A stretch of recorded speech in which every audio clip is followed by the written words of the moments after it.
Alors une petite musique apaisante, Monsieur le Ministre, je dirais bienvenue, bienvenue chez nous. Ça a été dit ce matin, c'est le grand monde hospitalier public-privé et c'est un honneur de vous avoir sur ce stand FHP, mais FHP noyé dans cette belle communauté médicale. Et ça a été redit ce matin, on est fiers d'appartenir à cette belle famille. Alors on a 15 minutes, c'est vrai que le temps vous est compté. Vous étiez hier en Suisse, ce matin avec nous, aller-retour à l'Assemblée. Je pense que ce sont des journées de fous, vous avez, de fous. Donc d'autant plus apprécier votre présence parmi nous. On va évoquer quelques sujets pour lesquels vous vous êtes déjà exprimé, mais c'est peut-être bien de le redire sur le plateau de la FHP, notamment le protocole de pluriannualité, la PDSES. La permanence des soins et établissements de santé, c'est un moment historique, Monsieur le Ministre, de rétablir, je dirais, un équilibre entre le public et le privé et de donner la pleine reconnaissance de nos médecins libéraux dans cette permanence des soins. Nous assurons aujourd'hui plus de 30% de cette permanence des soins avec un financement à hauteur de 10%. Un petit mot sur les moratoires, le moratoire des maternités. Je trouve que c'est une folie. Une folie. Donc, vous vous exprimerez, même si j'ai donné le ton un peu de la position de la FHP. La simplification, on a été force de proposition, 14 mesures précises, je dirais, qui sont force de sens, donc parler de cette simplification. Et puis également sur le volet social, vous nous avez octroyé 80 millions d'euros pour le volet social. Nous sommes pas loin d'aboutir, je pense. Un petit coup de pouce serait encore nécessaire de la part de votre cabinet, de vos cabinets, pour pouvoir signer avec nos organisations syndicales, parce que c'est un engagement de la fédération que j'avais pris avec vous au mois de janvier lors des vœux, et j'aimerais vraiment pouvoir avancer. Donc voilà, ces 5 thèmes qui sont génériques, mais qui méritent l'éclairage de notre ministre.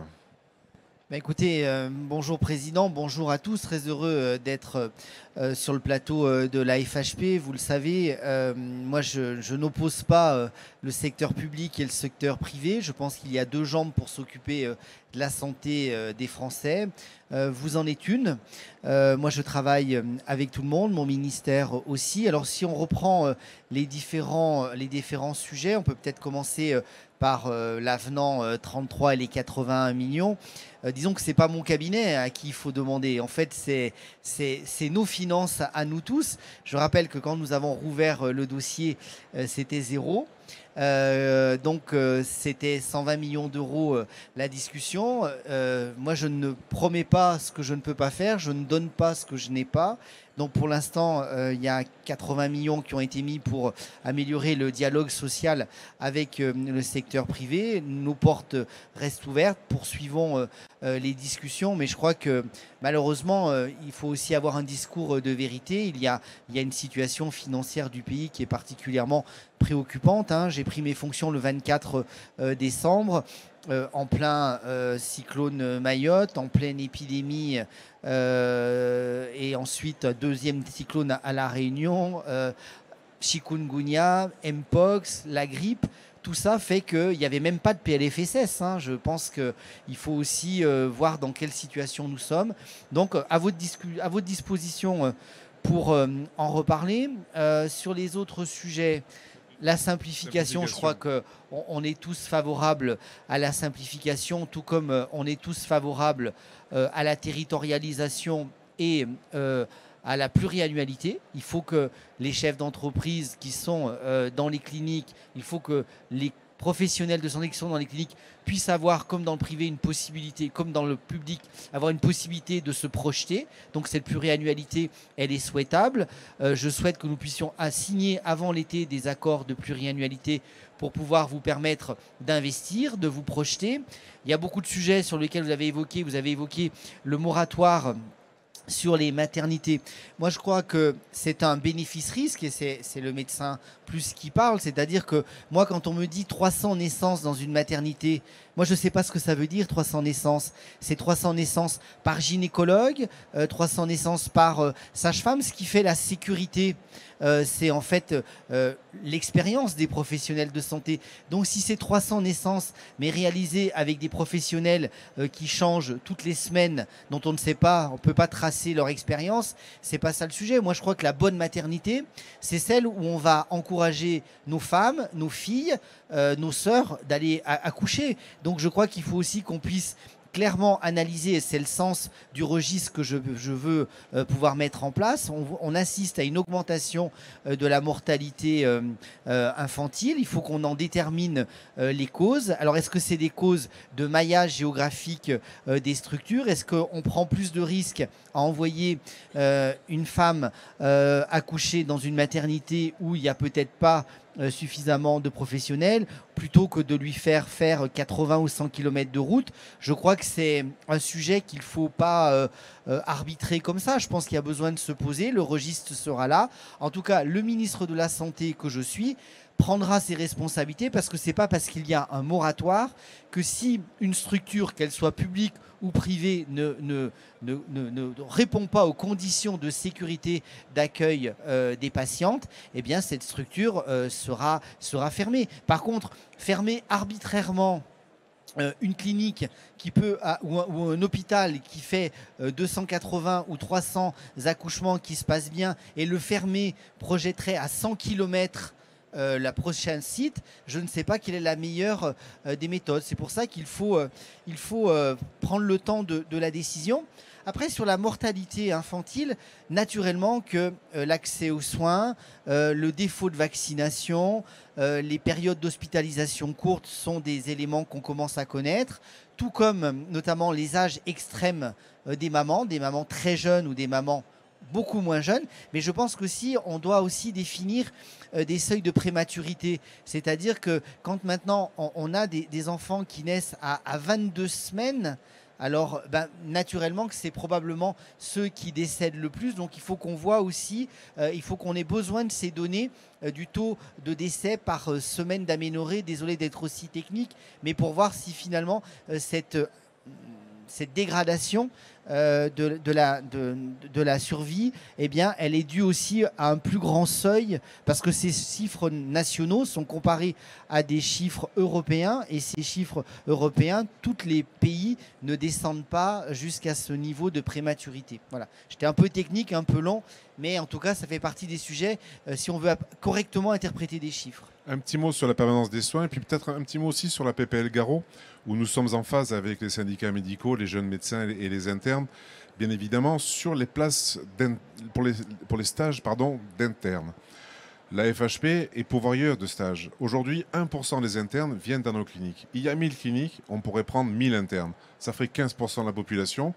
À l'heure où on cherche des terrains de stage, nous sommes force de proposition. Il faut vraiment s'appuyer sur le privé.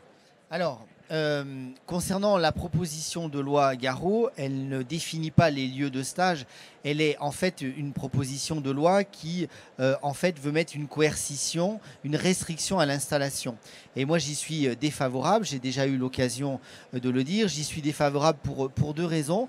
Tout d'abord, je pense que ce n'est pas nos étudiants actuels qui sont les responsables de 30 ans d'errance de politique de formation de santé, quels que soient les gouvernements, de gauche ou de droite. Nous ne formons pas assez de médecins, je l'ai redit tout à l'heure dans mon discours, nous formons le même nombre de médecins qu'en 1970, alors que nous sommes 15 millions d'habitants en plus, qu'il y a une population vieillissante avec des polypathologies et un rapport au travail qui a complètement changé, puisque quand un généraliste part en retraite, il en faut 2,3. Donc je crois qu'il faut former plus, il faut former mieux, il faut former partout pour que ces jeunes en formation viennent dans les structures publiques mais privées. Vous savez que je n'ai pas de tabou avec ça, et c'est bien pour ça que je suis contre la proposition de loi de Garot, du député Garot, puisque c'est pas, on est face à une pénurie de soignants et c'est pas une coercition qui va faire augmenter.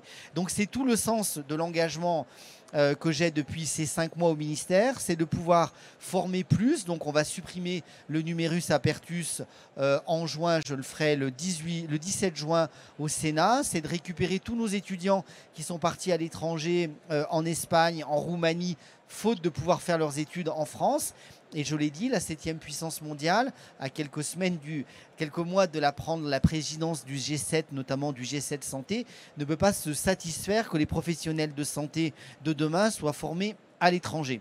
Et puis, c'est de pouvoir favoriser les passerelles. Concernant la 4e année de médecine générale, les docteurs juniors, moi, c'est 3700 docteurs juniors qui vont venir renforcer l'offre de soins sur les territoires. L'objectif, ce n'est pas de les mettre dans les structures d'hospitalisation, mais bien de pouvoir participer, notamment dans cette année de professionnalisation, avec des maîtres de stage, de pouvoir participer à lutter contre les déserts médicaux et à prendre plus de patients. Si maintenant on peut avoir des discussions du fait de l'augmentation du volume des promotions et qu'ils puissent avoir des stages qui permettent avec un module pédagogique d'accueillir des internes dans leur formation, je crois qu'il est l'heure maintenant d'envisager ces sujets-là, que ce soit dans les maisons de santé pluriprofessionnelles, dans les centres de santé, que ce soit dans les structures de cliniques, dans les structures ESPIC, participation PSPH. Moi, j'ai fait des stages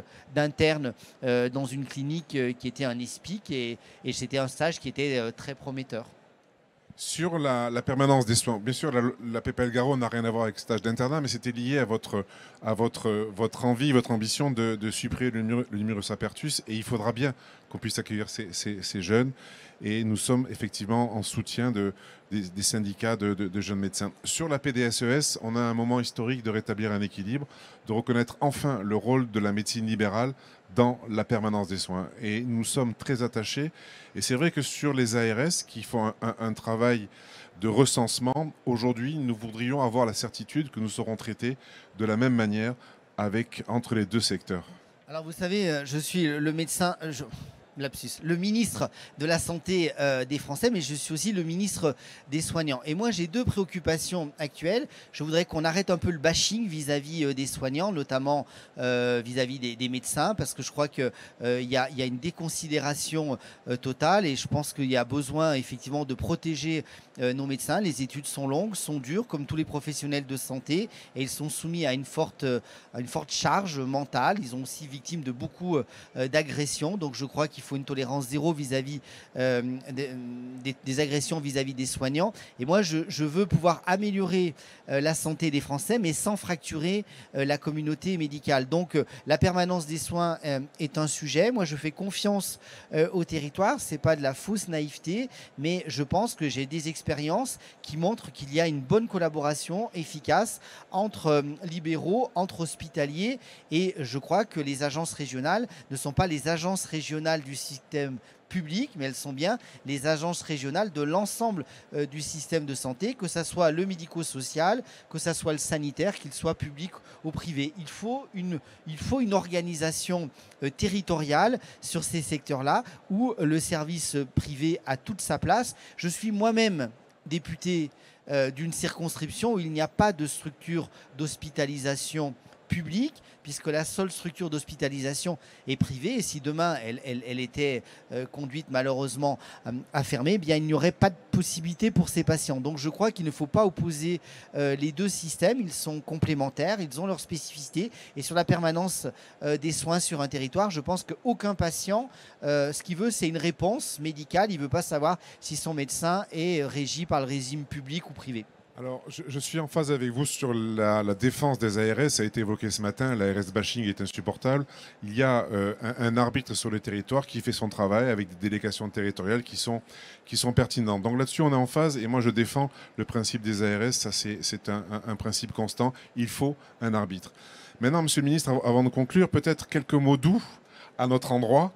50% des copains sont en déficit. Donc, il y a une tension hospitalière publique sur le déficit et privé. C'est la première fois que la branche est en déficit.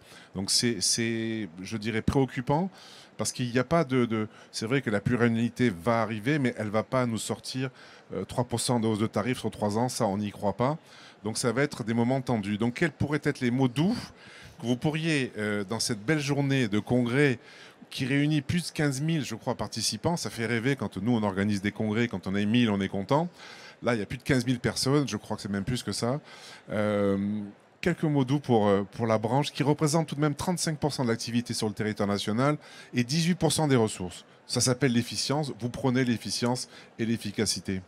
Je crois que quels que soient nos rôles. Moi, avant d'être ministre, j'étais député, et avant d'être député, j'étais médecin pendant 25 ans et élu local. Je crois que cette efficience, malheureusement, vu notre situation financière du pays, elle nous oblige tous. On va arriver aux 80 ans du modèle social, de la sécurité sociale, qui était finalement un moment historique du Conseil de surveillance post-46, de pouvoir finalement réunifier après-guerre un peuple dans sa diversité politique sur des sujets d'éducation, sur des sujets de sécurité et de modèle social. Je crois qu'on a un modèle social qui ne correspond plus à la réalité, puisque avant nous avions 3 actifs pour un inactif, et que maintenant c'est bientôt l'inverse. Donc ça va poser la question de la soutenabilité de notre modèle social. Notre sécurité sociale est déficitaire de 22 milliards, à peu près 15 milliards sur la branche maladie. Donc je crois qu'il y a tout d'abord une lutte importante sur les fraudes, qui sont extrêmement importantes, qui sont chiffrées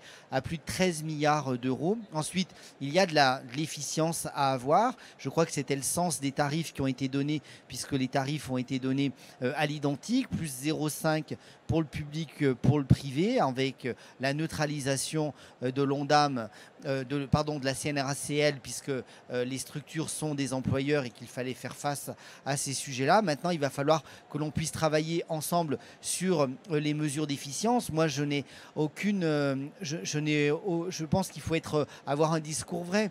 La sécurité sociale ne sera pas à l'équilibre en 2026. Par contre, il faut qu'on puisse mettre des trajectoires, parce que sinon, ce que l'on risque à terme, c'est une implosion du système qui ne pourra plus protéger personne, et les plus vulnérables se retrouveront complètement éjectés du système, puisque ceux qui auront les moyens pourront avoir un système assurantiel privé et pourront se payer les soins. Donc je crois qu'on doit avoir une démarche ensemble, de pouvoir voir comment ces structures, et notamment les structures privées, dont j'ai bien en tête qu'elles ne peuvent pas se permettre, comme d'autres structures, de parfois être déficitaires. Donc je pense que les règles du jeu ne sont pas identiques. Donc il faut qu'on puisse travailler avec chacun des modèles, puisque, encore une fois, les 2 modèles, je ne les oppose pas, mais par ailleurs, mot doux ou pas mot doux, la réalité des chiffres, elle est là. Et je pense qu'il faut être aussi un ministre de la Santé qui est raisonnable. Ce n'est pas mon rôle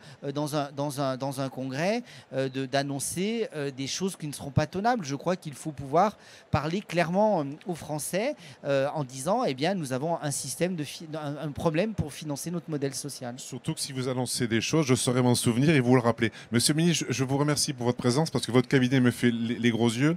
Vous remercie pour votre disponibilité, je dirais, qui est forte. Et j'ai appris avec les ministres qu'il faut leur écrire souvent le dimanche. Et le dimanche, vous répondez toujours. Donc merci pour votre disponibilité, pour la profession et puis pour la santé de tous. Merci à vous.